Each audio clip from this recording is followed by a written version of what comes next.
हमर दिल सुनिए भोला एगो पगली पजा के अटकल बा हमर दिल सुनिए भोला एगो पगली पजा के अटकल बा कके सिंगार जन चहल हली कके सिंगार जन चल हली ओही दिन से मनवा भटकल बा हमर दिल सुनिए भोला एगो पगली पजा के अटकल बा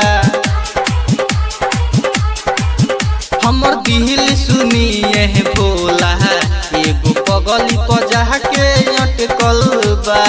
कके सिंगार जन चहल हली कके सिंगार जन चलेली ओही दिन से मनवा भटकल बा हमर दिल सुनिए भोला एगो पगली पजा के अटकल बा डीजे मनीष रक्सौल एगो पगली पजा के अटकल बा अरे गजबे ई रूपा सुनरे लागे रहबा दिहले बनाई चांद जही सन चेहरा लागे चांद देखी शरमाइल अरे गजबे ई रूपा सुनरे लागे रहबा दिहले बनाई चांद जही सन चेहरा लागे चांद देखी शरमाइल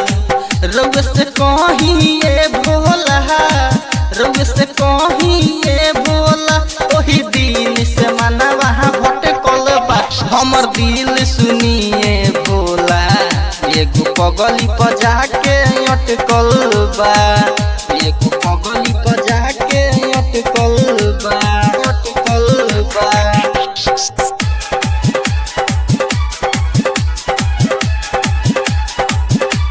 डीजे मनीष रक्सौल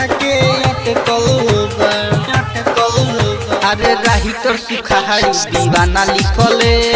बहा बहा उनकर बखानी सावन सुबोध के दिल में बसली सुनली बाबा कहानी अरे राही तोर सुखारी दीवाना लिखले बहा बहा उनकर बखानी सावन सुबोध के दिल में बसली सुनली बाबा कहानी सुनिल परबिन कहेले सुनिल परबिन कहेले एगो पगली के प्यार में भटकल बा हमर दिल सुनिए भोला एगो पगली पजा के अटकल बा एगो पगली पजा के अटकल बा एगो पगली पजा के अटकल बा।